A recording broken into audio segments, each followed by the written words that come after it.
जय हिंद दोस्तों। आज की वीडियो में बात करने वाले हैं हम बुद्धिस्ट लिटरेचर यानी बौद्ध साहित्य के बारे में।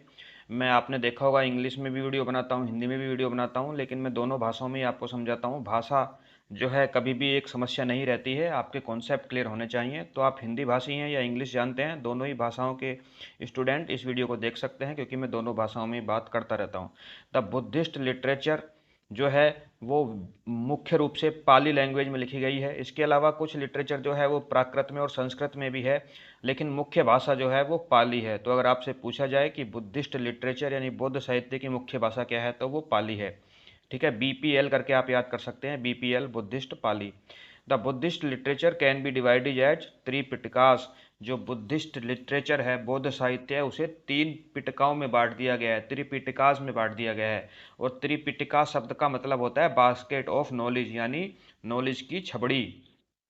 नॉलेज की छबड़ी, बाल्टी भी कह सकते हैं आप, या नॉलेज का एक इकट्ठा रूप भी कह सकते हैं आप। तो त्रिपिटिकास कौन कौन से हैं, बहुत इंपॉर्टेंट है त्रिपिटिकास, पूछा जाता है इनके बारे में। तो त्रिपिटिकास यहाँ पे तीन है, जैसे नाम से पता है, त्रि मतलब तीन है, विनय पिटाका, सूत पिटाका और अभिधम्म पिटाका। त्रिपिटिकास हैं तीन, विनय पिटाका, सूत पिटाका और अभिधम्म पिटाका। अब इन अलग अलग पिटाकाओं में अलग अलग बातें लिखी हैं, मैच द फॉलोइंग में आती हैं। सबसे पहले विनय पिटाका। विनय पिटका में लिखा गया है, cover rule and regulation which should be followed by the Buddhist monk. अगर कोई बुद्धिस्ट मोंक है, बौद्ध साधु है, उसके द्वारा क्या क्या रूल और रेगुलेशन, क्या क्या नियम और कानून फॉलो किए जाने चाहिए, ये विनय पिटका में लिखा हुआ है। अगला है सूत पिटाका। तो सूत पिटाका में क्या संकलित किया गया है, क्या कंपाइल किया गया है, स्पीचीज ऑफ बुद्धास। बुद्धा ने, गौतम बुद्ध ने जो स्पीच दिए, और स्पीच भी कौन से वाले, that deals with morality and rightness of the धर्म। नैतिकता और धर्म के सही मार्ग को बताने संबंधित जो बौद्ध ने भाषण दिए, स्पीच दी हैं, वो सूत पिटाका में संकलित किए गए हैं, कंपाइल किए गए हैं। अगला पिटाका है हमारा अभिधम्म पिटाका। देखिए अभिधम्म पिटाका, धम्म मतलब धर्म की बात यहाँ पे भी होगी, लेकिन यहाँ पे तीन शब्द आपको याद रखने हैं, फिलोसफी, इथिक्स एंड साइकोलॉजी, दर्शन, मनोस्थिति और नीति। तो अभिधम्म पिटाका में क्या है, concentrate on the philosophy discussion. Philosophy discussion, दर्शन से रिलेटेड जो डिस्कशन हुआ है वो अभिधम्म पिटाका में संकलित किया गया है। और दर्शन फिलोसफी से भी मुख्य रूप से इथिक्स और साइकोलॉजी की बातें, यानी नीति, नीति शास्त्र और मनोस्थिति, मनोविज्ञान की बातें अभिधम्म पिटाका में सम्मिलित की गई हैं। तो अभिधम्म पिटाका के साथ तीन शब्द आप याद रखें, साइकोलॉजी, इथिक्स और फिलोसफी। सुत्त पिटाका के साथ आप याद रखेंगे morality and rightness of Dharma, speeches of Buddha. और विनय पिटाका के साथ आप याद रखेंगे regulation for the Buddhist monk. इस तरह से आपको याद हो जाएगा। अब हम पढ़ते हैं जातक। जातक की होती हैं द जटकास, जातक कथाएं भी इसको बोलते हैं, बहुत बार एग्जाम में पूछा जाता है। जातक होती हैं completion of the story from the previous birth of Buddhas.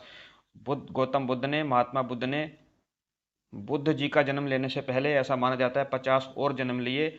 उन 50 जन्मों की कहानियां, 50 से भी अधिक जन्मों की कहानियां जो हैं वो संकलित की गई हैं जातक कथाओं में, जातकास में। यानी बुद्ध के पुराने जन्मों की कहानियां हैं ये, stories from the previous birth of Buddhas. और ये जो है पाली लैंग्वेज के साथ साथ संस्कृत लैंग्वेज में भी लिखी गई हैं। तो जातक कथाओं की लैंग्वेज पाली और संस्कृत दोनों हैं। बुद्ध चरिता। बुद्ध चरिता क्या है, तो बुद्ध चरिता किसने लिखा है, सीधा क्वेश्चन यही पूछा जाता है। बुद्ध के बारे में बताया गया है, जैसे नाम से पता चला है, बुद्ध चरिता। बुद्ध चरिता रिटन बाई अश्वघोष। अश्वघोष की का साहित्य है ये, अश्वघोष का लिटरेचर है बुद्ध चरिता। ठीक है, संस्कृत में लिखा गया है, दोनों बातें आपको याद रखनी है। बुद्ध चरिता रिटन बाई अश्वघोष। ठीक है, बुद्ध घोष नहीं है, बुद्ध घोष ने एक दूसरी बुक लिखी है जिसके बारे में हम आगे जानेंगे, लेकिन बुद्ध चरिता रिटन बाई अश्वघोष in the language of Sanskrit. दोनों ही बातें आपको याद रखनी है, बहुत इंपॉर्टेंट है बुद्ध चरिता, अश्वघोष। दीपावमसा। दीपावमसा का मतलब होता है क्रॉनिकल ऑफ द आइलैंड, यानी किसी द्वीप का वृतांत। और यहाँ पे द्वीप कौन सा है, तो यहाँ पे द्वीप है श्रीलंका। तो श्रीलंका में गौतम बुद्ध ने जो यात्राएं करी, उनको कंपाइल किया गया है दीपावमसा में। और ये दीपावमसा जो लिटरेचर है, ये रिटन इन श्रीलंका, ये श्रीलंका में लिखी गई है। ठीक है, क्रॉनिकल ऑफ द आइलैंड, ये द्वीप का वृतांत है। Mention about the visit of Buddha to Sri Lanka and the release of the Buddha, Buddha की अस्थियों के बारे में और बुद्धा की जो श्रीलंका में विजिट करी उसके वृतांत के बारे में इसमें लिखा गया है। नाम है दीपावमसा, रिटन इन श्रीलंका, ये आप याद रखेंगे। और श्रीलंका की एक लिटरेचर जो श्रीलंका में लिखी गई है, वो मैं आगे भी आपको बताऊंगा, उसको भी आप याद रखेंगे। इनमें से कौन सी लिटरेचर श्रीलंका में लिखी गई है बुद्ध से संबंधित, ऐसा क्वेश्चन एग्जाम में पूछा जाता है। आपका आंसर होगा दीपावमसा, या फिर एक और आएगी महावमसा। दोनों वंशाएं जो हैं दीपावमसा महावमसा। देखिए महावमसा यहाँ पे आपको दिख रही है, महावमसा ये भी, चलिए इसकी बात कर लेते हैं पहले। महावमसा ये भी श्रीलंका में कंपाइल की गई है, श्रीलंका में लिखी गई है, और ये इपिक पोयम है यानी महाकाव्य है, और ये पाली लैंग्वेज में है। जैसे मैंने बताया मैक्सिमम तो पाली लैंग्वेज में है। इपिक पोयम है, पाली लैंग्वेज में, महाकाव्य है, श्रीलंका में लिखा गया है। इसमें बेसिकली इसमें क्या है, historical account of various kingdom of south Asia, south east Asia के जो पुराने राज्य हुए हैं, किंगडम हुए हैं, उनके बारे में हिस्टोरिकल अकाउंट, इतिहास की जानकारी मिलती है हमें महावमसा से। दोनों वमसा श्रीलंका में लिखी गई हैं। मिलिंद पाना बहुत पूछा गया एग्जाम में, बहुत बार पूछा गया है मिलिंद पाना। देखिए मिलिंद एक राजा का नाम है जिन्हें मियांडर भी कहते हैं, ठीक है, और पाना मतलब क्वेश्चन समझ लीजिए आप।